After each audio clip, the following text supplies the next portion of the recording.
நிறுத்துங்க. என்ன காரியம் முடியிருக்கா தெரியுமா உங்களுக்கு? ஏங்க இவன் ஒரு நோயாளிங்க, காம நோயாளி. நம்ம நாட்டுல கிட்டத்தட்ட எல்லா ஆம்பளைங்களுமே இந்த நோயோட தான் வாழ்ந்துட்டு இருக்கோம். இங்க மாட்டினவன் குற்றவாளி, மாட்டாதவெல்லாம் நிரபராதி. பொம்பளைங்க துணி கொஞ்சம் விலகி சதை கொஞ்சம் தெரிஞ்சா போதும், அதை பார்த்து பார்வையிலே காமுறான். அது பத்தலன்னா பஸ், ட்ரெயின், கடை வீதி, கோயில் திருவிழான்னு எங்கெல்லாம் பொம்பளைங்க கூட்டம் அதிகமா இருக்குதோ அங்க போய் ஒராஞ்சி காமுறான். அந்த ஒராஞ்சி காமுறதும் பத்தலன்னா பலாத்காரத்தில் ஈடுபடுறான். இந்த நாட்டில் நடக்கிற 80% குற்றங்களுக்கு இந்த காமம் தான் அடிப்படை அப்படின்னு போலீஸ் ரெக்கார்ட் சொல்லுது. இந்த நாட்டோடைய வளர்ச்சிக்கே மிகப்பெரிய தடையா இருக்கிறதே ஆண்களோட காம நோய் தான். இந்த நேரத்திலேயாவது இந்த மாதிரி நோயாளிகளுக்கெல்லாம் தண்டனை கொடுக்கிறது மட்டுமே யோசிக்காம இந்த நோயிலிருந்து நாமெல்லாம் மீள்றதுக்கும் இந்த நோய் இல்லாம அடுத்த தலைமுறை வளர்றதுக்கும் நாம கொஞ்சம் வெளிப்படையா பேசணும், சிந்திக்கணும். காமத்துல தான் நாம பிறந்தோம், அந்த காமத்துல தான் நம்ம பிள்ளைகளும் பிறந்தாங்க. அப்படி இருக்கும்போது அந்த காமம் எப்படி ஆபாசமானதாகவும் கீழ்த்தரமானதாகவும் வெளியில பேசக்கூடாத விஷயமாகவும் இருக்க முடியும்? நெருப்பை பத்தி நமக்கு நல்லா தெரிஞ்சாதான் அதை அடுப்பெரிக்கலாம், விளக்கெரிக்கலாம். இல்லைன்னா அது வீட்டையே எரிக்கிற மாதிரி தான் காமமும். அந்த காமத்தை பத்தி நாம சரியா புரிஞ்சிக்காதனால தான் இந்த நாட்டை 100 கோடி மக்களால நிரப்பி வச்சிருக்கோம். எல்லா உயிரினங்களுக்குமே பருவம் வந்த உடனே இயற்கையான காமமும் வருது.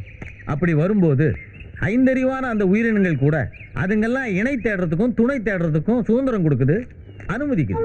ஆனா மனிதனுக்கு பருவம் வந்து காமமும் வரும்போது அவர்கள் அதை வெளிப்படுத்தக்கூடாது, அவங்க அதை புரிஞ்சிக்க கூடாது, அவங்க அதை அடக்கணும், ஒடுக்கணுங்கிறது தான் 6 அறிவு படைச்சிருக்கிற இந்த மனுஷன் போட்டுக்கிற சட்டம். இந்த மூட சட்டம் தான் இந்த நோய் இவ்வளவு பெருசா வளர்ந்துருக்கிறதுக்கே காரணம். இந்த நோயை முழுமையா தீர்க்கணும்னா பருவம் வர்ற எல்லாருக்கும் காமத்தை, பாலியல சரியா புரிய வைக்கணும், தெளிவுபடுத்தணும். இந்த கோளாறுகளுக்கெல்லாம் அடிப்படை காரணம் கலாச்சாரம், பண்பாடுங்கிற பேர்ல பெண் இங்க காம பொருளாக உருவாக்கப்பட்டு மறைக்கப்படுறா, ஒழிக்கப்படுறா, பலமா காவல் காக்கப்படுறா. பெண்கள் எங்கேயாவது ஆண்களோட துணி கொஞ்சம் விலகனா அதை பார்த்து காமுறலான்னு நினைக்கிறாங்களா? இல்லைன்னா ஆம்பளைங்க கூட்டம் எங்கெல்லாம் அதிகமா இருக்குதோ அங்க போய் ஒராஞ்சி காமுறலான்னு நினைக்கிறாங்களா? மாட்டாங்க. ஏன்னா சின்ன வயசுல இருந்தே ஆணோடைய உடம்பும் அமைப்பும் வடிவமும் அவங்களுக்கு பழக்கப்படுது, சாதாரணமாக்கப்பட்டிருக்கு. அதனாலதான் அதே மாதிரி தான் ஆண்களுக்கும் பெண்களுடைய உடலை, நிர்வாணத்தை, அமைப்பை அறிமுகப்படுத்தணும், சாதாரணமாக. ஆணுக்கு பெண்ணுடைய உடலும் நிர்வாணமும் சாதாரணமாக்கப்பட்டாதான் ஆண் பெண்ணை தன்னை போலவே சம உரிமையும் மரியாதையும் கொடுக்கப்பட வேண்டிய ஒரு உயிர், உடலுன்னு மதிப்பான், சம உரிமை கொடுப்பான். ஆண்களோட காம பார்வையிலிருந்து பெண்களை நாம விடுதலை செய்யறது தான் பெண்களுக்கு நாம கொடுக்கிற முதல் விடுதலையா இருக்கும்.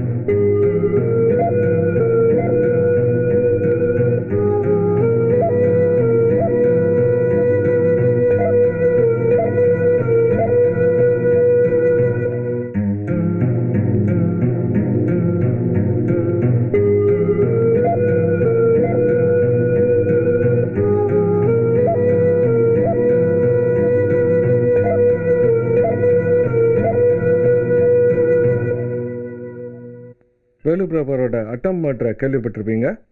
அவருடைய செல்ஃபோனில் கடைசியாக ரிசீவ் ஆனது உங்களோட நம்பர். அது சம்மந்தமாக சார் உங்களை கொஞ்சம் என்கொயரி பண்ணுவாங்க, ஆன்சர் பண்ணுங்கள். நல்லா தெரியும் அவர் உங்களுக்கு. அவரை பேட்டி எடுக்க சொல்லி எங்கள் பத்திரிக்கையில் எனக்கு ஒரு அசைன்மெண்ட் கொடுத்துருந்தாங்க. அவர் படம் விஷயமா கோர்ட்டுக்கு வரான்னு தெரிஞ்சோன்னே நான் அவரை அங்கே பார்க்க போனேன். கணம் கோட்டார் அவர்களே, இங்க இருக்கிற திரைப்பட இயக்குனர் வேலு பிரபாகரன் தன்னுடைய படத்துல ஒரு பெண்ணை ஆபாசமாகவும் நிர்வாணமாகவும் படம் பிடிச்சிருக்காரு. பெண்களை தெய்வமாகவும் புனிதமாகவும் மதிக்கிற இந்த நாட்டில் இந்த மாதிரியான ஆபாச படத்தை தடை செய்யணும்னு கேட்டுக்கொள்கிறேன் யுவரானார். ஐயா, நம்ம நாட்டில் பெண்களை தெய்வமாகவும் புனிதமாகவும் மதிக்கிறோம் அப்படிங்கிறது பெண்களை நாம தொடர்ந்து ஏமாத்திட்டு வர்றதுக்கு பயன்படுத்துகிற மிகப்பெரிய ஒரு மோசடி வார்த்தை. இந்த நாட்டுடைய மிகப்பெரிய பதவியான ஜனாதிபதியா கூட ஒரு பெண் தேர்ந்தெடுக்கப்பட்டா அந்த பெண் கணவனுடைய காலில் விழுந்து எழுந்துதான் அந்த பதவியை ஏத்துக்கிறார். பெண்ணை தெய்வமா புனிதமா நாம பார்க்க வேணாம், சக மனுஷியா கூட பார்க்கறது இல்லைங்கிறது தான் உண்மை. நம்ம சமூகம் பெண்ணை வெறும் உடம்பாதான் பார்த்துக்கிட்டு இருக்கு. பெண்ணுடைய தலை முடியிலிருந்து புருவம், கண்ணு, காது, மூக்கு, வாயி, உதடு, கழுத்து, மார்பு, இடுப்பு, தொப்புளு, தொடை, காலு, விரலு, நகம்னு பெண்ணுடைய எல்லா உடல் உறுப்புகளையும் காம கிளர்ச்சியூட்டக்கூடிய காம பொருள்களாகவும் பெண்ணையே அந்த காம பொருள்களை எல்லாம் சுமக்கிற ஒரு காம கடையாவும் பெண்ணுங்கிறது வெறும் உடம்பாவும் நமக்கு போதிக்கப்படுது. அதுவும் பெண்ணுடைய மார்பகங்கள் பெரிய கவர்ச்சி பொருளா உருவாக்கப்பட்டு வியாபார பொருளாவே உலா வந்துகிட்டு இருக்குங்கய்யா. பருவத்துக்கு வர்ற ஆணோடைய சூழ்நிலையை கொஞ்சம் யோசித்து பாருங்க. அவன் கேட்கிற பாடல்கள் எல்லாமே பெண் அங்கங்களை பற்றிய வர்ணனைகள். அவன் பார்க்கிற சினிமாக்கள், கடந்து போற சுவரொட்டிகள், படிக்கிற பத்திரிகைகள், இவைகள் எல்லாமே பெண் அங்கங்களை கவர்ச்சிகரமா அவனுக்கு காட்டி அவனுக்குள்ள ஒரு பெரிய ஏக்கத்தை ஏற்படுத்தி அவன் தீராத அவஸ்தைக்கும் சித்திரவதைக்கும் உள்ளாக்கப்படுறான். தம் பார்வையாலேயே எல்லா பெண்களையும் பாலியல் பலாத்காரம் செய்ய ஆரம்பிக்கிறான். இந்த மனநிலையோட உச்ச கட்டமா பல கள்ளத்தனங்களை பயன்படுத்தி மிக இழிவான தரக்குறைவான வழிகள் எல்லாம் பெண்ணுடைய உடலை பார்க்கணுங்கிற முயற்சியில ஈடுபடுறான், பார்க்கவும் செய்யறான். இந்த நவீன விஞ்ஞான உலகத்துல கூட ஒரு உடலை பார்க்கறதுக்காக தொடர்ந்து ஒரு கீழ்த்தரமான கள்ளத்தனமான சமூகத்தை நமக்கு தெரிஞ்சே நாம உருவாக்கிக்கிட்டு இருக்கிறோம். அப்படிங்கிறதே நம்முடைய சமூகத்துக்கும் கலாச்சாரத்துக்கும் மிகப்பெரிய அவமானம். பெண்ணுடைய உடலை பார்க்கணுங்கிறதுக்காகவே காதலுங்கிற சூழல சிக்கி வாழ்க்கையை இழந்தவன், இழந்துகிட்டு இருக்கிறவன், இழக்க போகிறவன் பல கோடி பேர். அடுத்த தலைமுறையாவது கள்ளத்தனம் இல்லாத ஒரு நேர்மையான சமூகமா நாம உருவாக்கணும்னா பருவத்துக்கு வர்ற ஆண்களுக்கு பெண்ணுடைய உடலை தெளிவுபடுத்தணும். அப்படி தெளிவுபடுத்தணுங்கிற நோக்கத்துக்காகத்தான் பெண்ணுடைய உடல்ல மிகப்பெரிய கவர்ச்சி பொருள்களா உருவாக்கப்பட்டிருக்கிற அந்த மார்பகங்களுடைய மாயையை உடைச்சி, அந்த மார்பகங்கள் ஆண்களுடைய மார்புகளை போன்றவை தான், அதுல பால் சுரப்பிகள் இருக்கிறதுனால அது கொஞ்சம் பெருசா இருக்குது அப்படிங்கிற மிக சாதாரண உண்மையை அவனுக்கு காட்டி அவன் மனசுல அதை பதிய வச்சாதான் பெருமளவு அவன் அந்த உடற்கவர்ச்சி நோயிலிருந்து விடுதலை அடைவான். அது மட்டும் இல்ல, மனித இனத்துடைய 2 வகையான உடல்ல ஒரு உடல் இன்னொரு உடலை பத்தி தெரிஞ்சுக்கிறதுல எந்த தவறுமே இல்லைன்னு நான் நினைக்கிறேன்.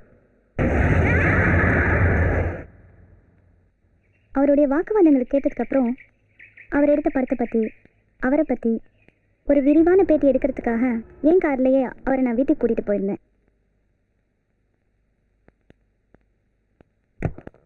வாங்க. இப்போ எனக்குன்னு வீடு இல்லைங்க.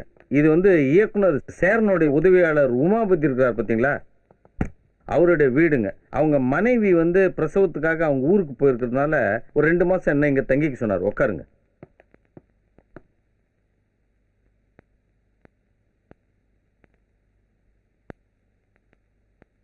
உங்க மனைவி குழந்தைங்களாம் எங்க இருக்காங்க?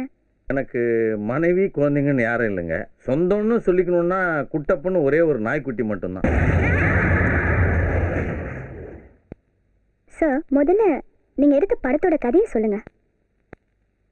நான் அப்ப ஒரு படப்பிடிப்புக்கான இடத்தை தேர்வு செய்யறதுக்காக ஒரு கிராமத்தை தேடி போனேன். அந்த கிராமத்துல நடந்த 3 பெண்களுடைய உண்மை கதையத்தான் இந்த படமா எடுத்திருக்கேன்.